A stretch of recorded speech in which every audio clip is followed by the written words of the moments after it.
Commander Jake Morrison rubbed his tired eyes and looked at the screen again. The numbers had to be wrong. Nobody could score perfect marks on every single test at the Galactic Academy. Not even the smartest humans who came from Earth's best schools, not even the alien students with their advanced brains and computer-like minds. But there it was, clear as day. Amy Brooks had scored 100% on every test for 3 whole years. Every single one. Combat training, space navigation, alien languages, quantum physics, medical procedures, diplomatic talks, engineering problems, and hundreds of other subjects. Perfect scores across the board. Jake had been running the academy for 12 years now. He had seen brilliant students before. Some humans were pretty smart, and they worked hard to prove they belonged alongside the alien races in the galactic community. But this was different. This was impossible. "Lisa, come look at this," he called to his assistant. Lieutenant Lisa Carter walked over to his desk. She was a good officer, sharp and reliable. If anyone could spot an error in the computer systems, it would be her. "What am I looking at, sir?" "The test scores for Cadet Amy Brooks." "Tell me what you see." Lisa studied the holographic display floating above the desk. Her eyes grew wider as she scrolled through page after page of perfect marks. "Sir, this can't be right. Nobody scores perfect on everything. That's what I thought. Run a full diagnostic. On the system, check for bugs, hacks, anything that might explain this." Lisa worked at her terminal for 20 minutes. She ran every test she could think of. Finally, she looked up with a confused expression. "Sir, the system is working perfectly. I've checked the data 3 times, according to our records, Amy Brooks really did score 100% on 847 different tests and practical exams." Jake felt a chill run down his spine. Something was very wrong here. "Pull up her file. I want to see everything we have on this student." The hologram changed to show Amy's personal record. She was 21 years old, born in Denver, Colorado. Brown hair, green eyes, average height and build. Her photo showed a pleasant-looking young woman with a slight smile. It's nothing unusual there. But as Jake read deeper into the file, the strangeness became clear. Amy had perfect attendance. She had never been late to a single class. She had never been sick. She had never gotten in trouble or received any disciplinary marks. Her psychological evaluations were all perfect too. No stress, no anxiety, no homesickness, nothing. "Lisa, have you ever met this student?" "I don't think so, sir. The name doesn't ring a bell. She's been here for 3 years. She should be famous by now with scores like this. Someone should know her." Jake decided to investigate further. He called Professor Dan Kelly, who taught advanced space navigation. According to the records, Amy had taken his class and scored perfectly on every assignment. "Professor Kelly, I need to ask you about one of your students, Amy Brooks." There was a long pause on the communication link. "I'm sorry, Commander. Name doesn't sound familiar. She took your advanced navigation class last semester. Perfect scores on everything." "I would remember a student like that, Commander. I've been teaching for 15 years. Perfect student stands out." "Are you sure you have the right instructor?" Jake checked the records again. Amy Brooks, advanced navigation, Professor Kelly, perfect marks. The computer says she was in your class. I'm telling you, I've never taught anyone by that name. This some kind of test? After ending the call, Jake felt more confused than ever. He tried calling 3 more professors. None of them remembered teaching Amy Brooks, even though the computer showed she had taken their classes and scored perfectly. Lisa returned with more strange news. "Sir, I checked with the dormitory records.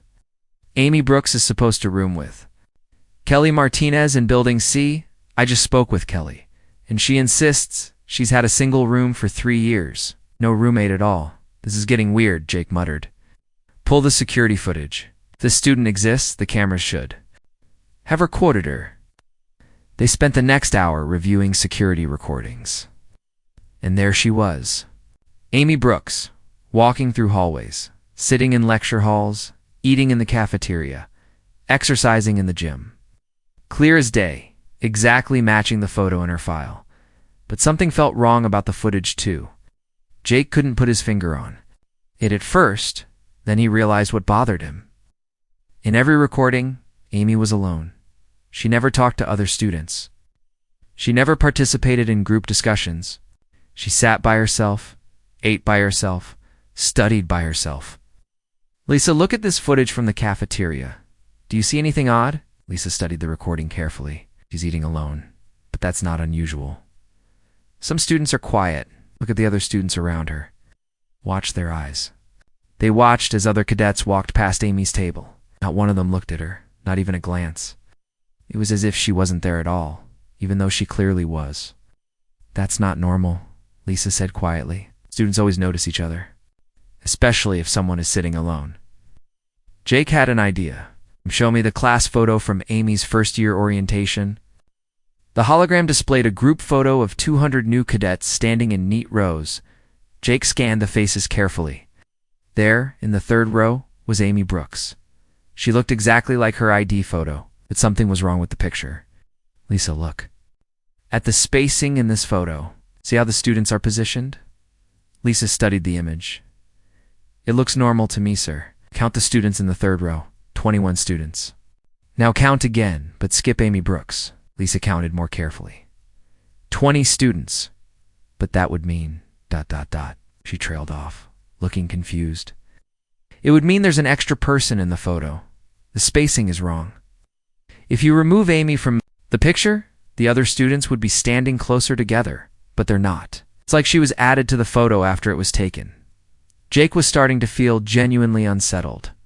A student who scored perfectly on everything but whom? Nobody remembered. Security footage showing her moving around the station but never interacting with anyone.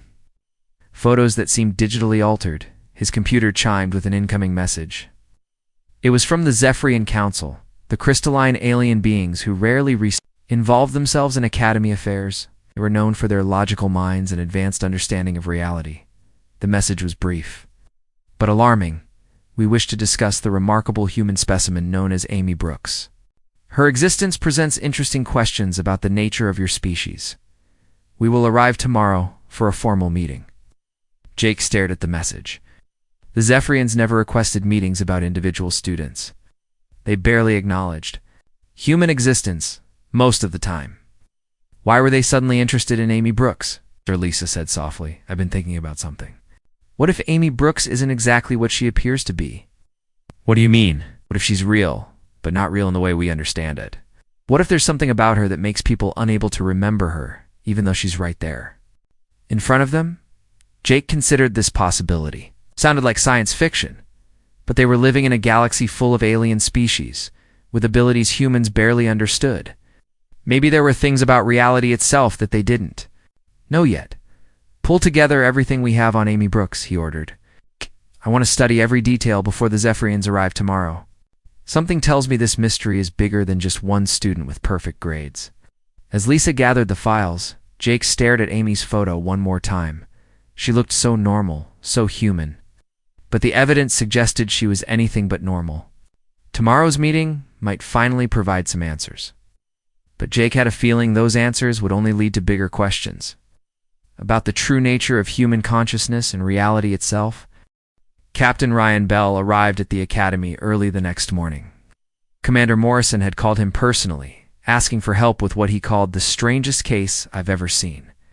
Ryan had worked in security for 15 years, dealing with everything from alien smugglers to diplomatic incidents.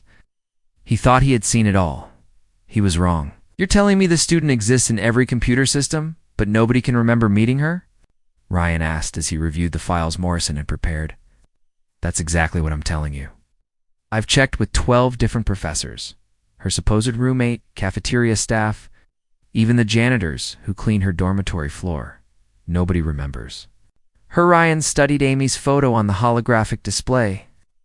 She looked perfectly normal, but the security cameras show her moving around the station for 3 years. Clear footage of her attending classes, eating meals, studying in the library. But watch this. Morrison played a recording from the previous week showing Amy sitting in the main recreation area. Ryan watched as dozens of students walked past Amy's chair. She was reading a book, clearly visible to the cameras. But not one student looked at her or acknowledged her presence in any way. That's not natural, Ryan said. Even if someone wants to be left alone, people notice them. A quick glance, maybe a nod, something. My thoughts exactly. I'm assigning this case to you officially. Use whatever resources you need. Ryan assembled a small team within an hour. He brought in Detective Nina Walsh from Earth's Colonial Investigation Division and Dr. Kevin Price, a specialist in computer forensics and digital security. Both had worked with him before on unusual cases. Let me understand this correctly, Nina said as Ryan briefed them. We have a student who appears to exist in all official records, shows up in security footage, but whom nobody remembers interacting with. That's the situation. I want you to treat this like any other missing person case, except the person isn't missing. She's hiding in plain sight.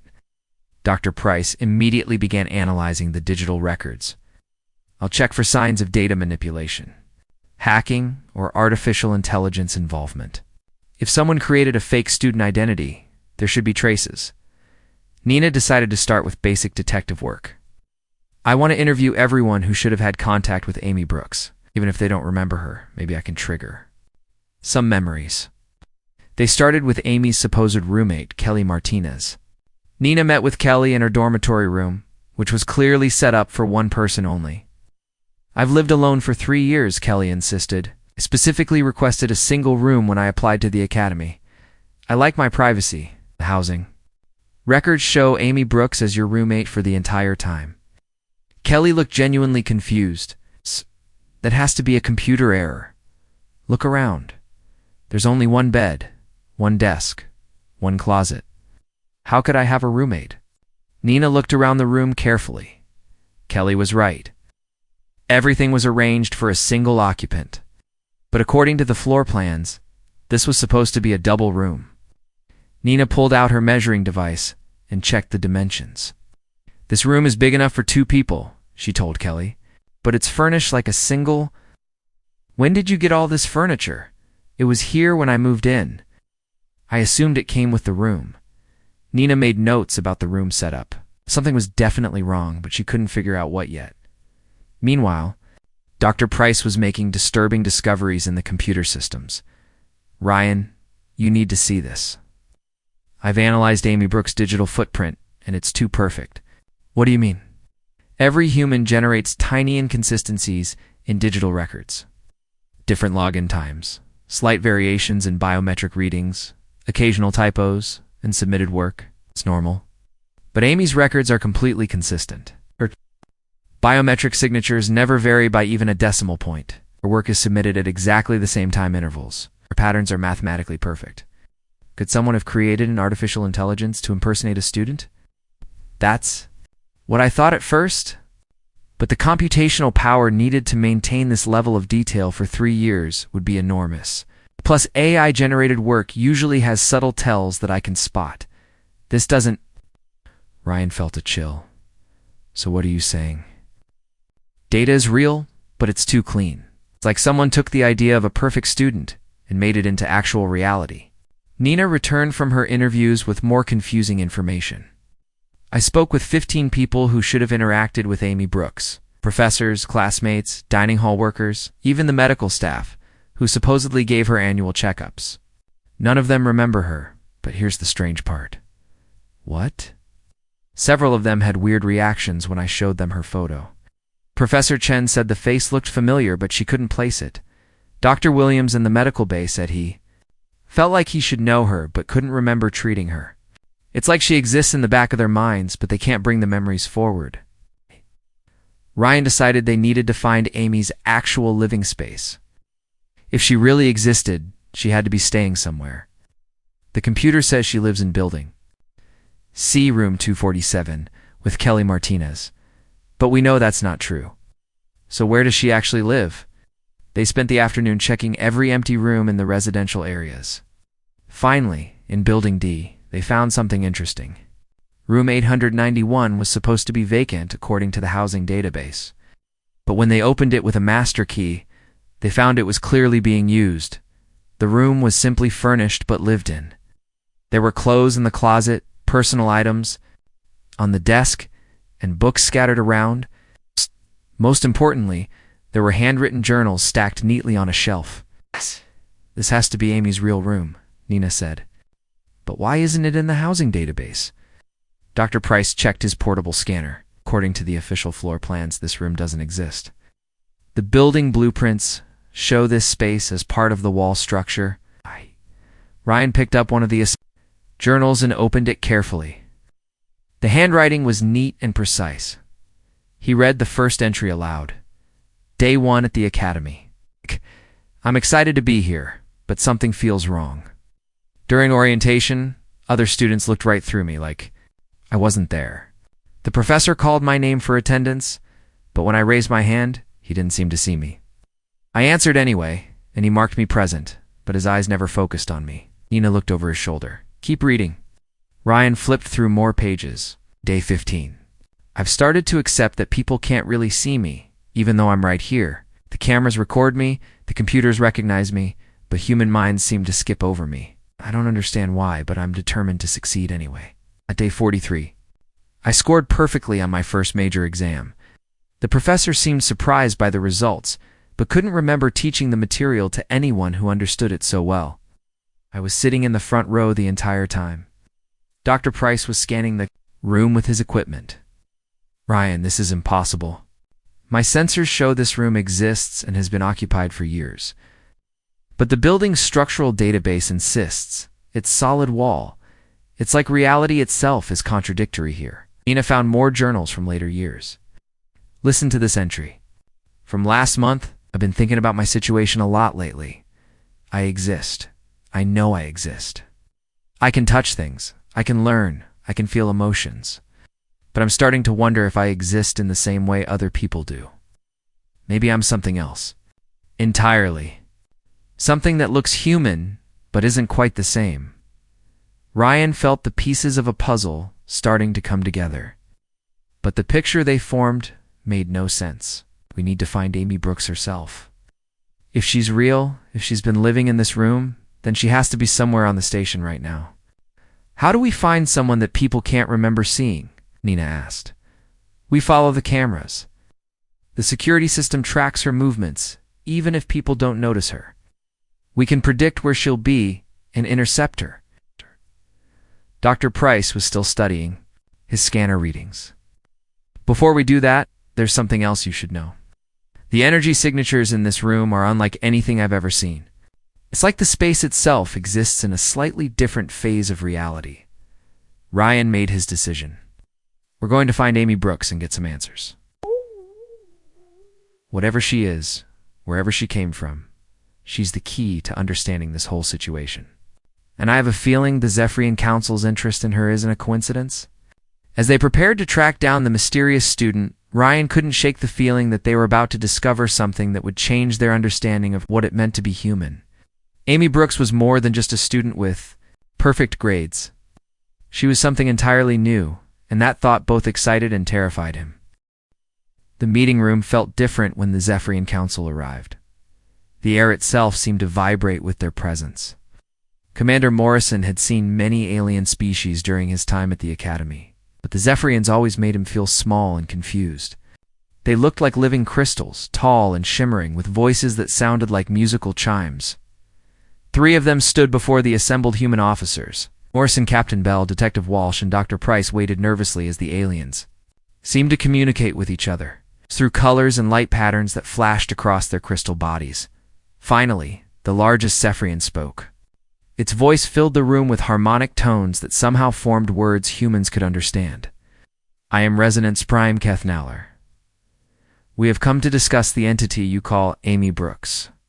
Morrison leaned forward. We've been investigating her.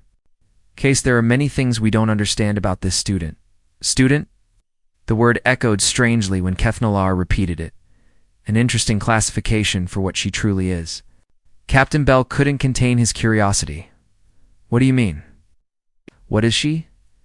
The 3 Zephyrians exchanged more light patterns. Then Kethnauer continued. Your species possesses something we have studied for many cycles. Create reality through collective thought in ways you do not understand. Dr. Price adjusted his scanner, trying to record the conversation. I'm not sure I follow. Are you saying humans can think things into existence? Not things exactly. Ideas. Sometimes when many minds focus on the same concept, that concept can become more than just thought. It can become real. Detective Walsh looked confused. Are you saying Amy Brooks is just an idea? She is an idea that has become a person. Your species has spent 3 years unconsciously creating the perfect human student. Someone who could prove that humans belong among the galactic community. Someone who could excel at everything and show that your kind has value. Morrison felt his world shifting. That's impossible. People can't just think someone into existence. Most species, this is true. But humans are unique. Your consciousness operates differently than ours. When many human minds unknowingly focus on the same desire, that desire can manifest as reality. Captain Bell was struggling to accept what he was hearing. So you're saying Amy Brooks exists because humans wanted her to exist? More specifically, she exists because humans needed to prove themselves worthy. Every human at this academy has felt pressure to succeed, to show that your species deserves respect among the stars. That collective need, that shared desire for perfection, created Amy Brooks. The room fell silent as the humans tried to process this information. Finally, Dr. Price spoke up. If that's true, it explains why she's so perfect. She's literally the ideal human student because that's what she was created to be. Correct. She achieves perfect scores because she represents humanity's highest aspirations. She exists in your computer systems because machines can record reality as it is. But individual humans cannot remember her because she is not separate from them. She is part of their collective unconscious mind. Detective Walsh had been thinking about their investigation. We found her room, her personal belongings, her journals. She seems to have her own thoughts and feelings. Bodies shimmered with different colors. This is what makes her case so remarkable. She began as pure concept, but 3 years of existence have given her individual consciousness. She is no longer just humanity's ideal. She has become her own person. Morrison realized the implications were staggering. If humans can unconsciously create people through collective thought, what else might we have created without knowing it? That is why we came. Your species' mental abilities are far more powerful than you realize. Amy Brooks is proof that human consciousness can reshape reality itself. This has significant implications for the galactic community. Captain Bell had a disturbing thought. If she was created by our collective unconscious, what happens if humans stop needing her? If we stop feeling like we have to prove ourselves? The question hung in the air like a threat. Kethnaller's response was chilling. That is unknown. She might cease to exist, or she might continue as an independent being. The situation is unprecedented. Just then, the meeting room door opened. Everyone turned to see a young woman with brown hair and green eyes walking in. She looked exactly like the photos in Amy Brooks' file, but now all the humans could see her clearly for the first time. I hope you don't mind me joining this conversation, Amy said calmly. I've been listening from the hallway, and I think it's time I spoke for myself. The change was immediate and startling. Morrison could remember her now. 3 years of glimpses. Brief interactions, moments when he had almost noticed her, but somehow didn't. It all came flooding back now that he understood what she was. Amy, he said, his voice filled with wonder. We can see you now. You can see me because you finally understand what I am. The truth has changed something fundamental about how your minds process my existence. Captain Bell studied her carefully. How long have you known? I've suspected for over a year. I've been reading about human psychology, consciousness studies, theoretical papers on collective manifestation. The pieces slowly came together. Amy looked at the Zephyrians. Thank you for confirming what I already knew. Kethanal's crystal body pulsed with interested colors. You have developed beyond your original parameters. This is fascinating. Amy smiled, and it was a real smile, full of genuine emotion. I may have started as humanity's ideal student, but I've grown into something more. I have my own thoughts, my own dreams, my own goals. I'm not just a reflection of human desires anymore. Detective Walsh was remembering interactions she'd had with Amy over the years. I remember you now. You helped me with a case 2 years ago. You translated some alien documents that nobody else could read. I remember that too. I was happy to help, even though you forgot about me afterward. Dr. Price was scanning Amy with his equipment. Your energy signature is stabilizing. Whatever you were before, you're becoming more solidly real by the minute. Amy nodded. I think understanding my nature has freed me from being just a manifestation of human hopes. I can exist as myself now, not just as humanity's unconscious creation. Morrison had to ask the important question. What do you want to do now? Now that we know what you are, what you've become. I want to continue learning and growing, but not as a symbol of human potential. I want to be judged as an individual, not as proof that humans deserve respect in the galactic community. Kethnalar spoke again. This raises important questions. About the rights of beings like yourself, the galactic laws have no provisions for entities born from collective consciousness. Amy stood straighter. Then maybe it's time to write new laws. If human consciousness can create life, then that life deserves the same protections as any other sentient being. Captain Bell realized they were witnessing something historic. You're asking for legal recognition as an independent person? Asking for the right to exist as myself, not as humanity's creation. I want to choose my own path, make my own mistakes, have my own achievements. I've proven that humans can excel at anything. Now let me prove that consciousness itself, no matter how it begins, has the right to grow and change. The room fell silent as everyone considered the implications. They were facing a completely new form of life, one that challenged everything. They thought they knew about existence, consciousness, and reality itself. The Academy Council Chamber had never hosted a debate quite like this one. Representatives from 12 different alien species sat around the curved table, each trying to understand the legal and philosophical implications of Amy Brooks' existence. Admiral Charles Stone, the Academy's director, called the emergency session to order. We are here to decide the status of Amy Brooks, Admiral Stone announced. The question before us is simple but unprecedented. Does a being created by collective human consciousness have the same rights as any other sentient individual? Amy sat at a small table in the center of the chamber. For the first time in her 3 years of existence, everyone in the room could see her clearly and remember every interaction they'd ever had with her. The change was remarkable. Students and faculty members were approaching her in the hallways, amazed that they had somehow overlooked such an exceptional person for so long. The Vorthan delegate, a tall being with blue skin and 4 arms, spoke first. My species has strict guidelines about artificial life forms. If this being was manufactured rather than born naturally, she should be classified as property, not as a person. Amy stood up calmly. With respect, I was not manufactured. I was born from human thought and consciousness. If anything, I'm more human than most humans because I represent the best of what humanity aspires to be. The crystalline representative from the Andorian sector chimed in with a voice like breaking glass. Our scientists have studied consciousness for thousands of years.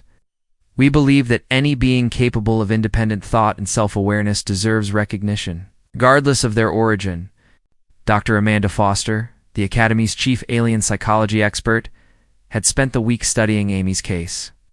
She presented her findings to the council.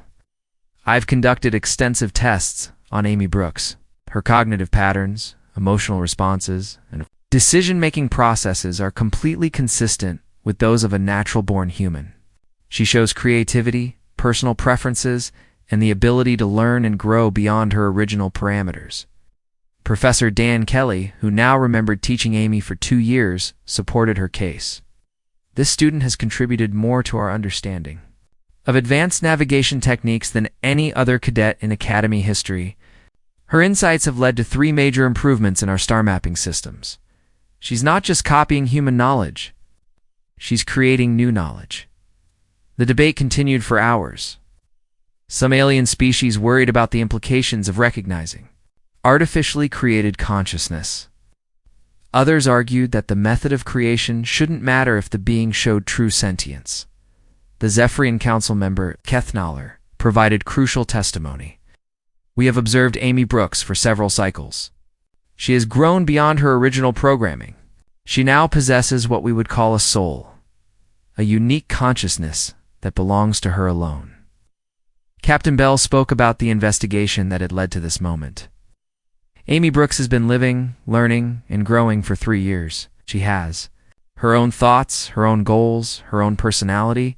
If we deny her rights because of how she came to exist, we're saying that origin matters more than consciousness itself. Commander Morrison added his support. Amy has proven that humans can achieve excellence in any field. But more importantly, she's proven that consciousness is bigger than biology. She deserves the same opportunities as any other sentient being. Most compelling testimony came from Amy's fellow students.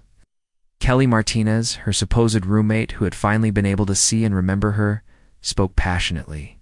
Amy has been helping other students for 3 years without getting any credit. She's tutored struggling cadets, shared her notes, and supported people through difficult times. She's more caring and generous than most natural-born humans I know. Cadet. Mark Johnson described how Amy had saved his life during a training accident. She pulled me out of a damaged simulator when the safety systems failed. She risked her own existence to save mine. How can we say someone like that doesn't deserve the same rights we have? The opposition arguments were also strong.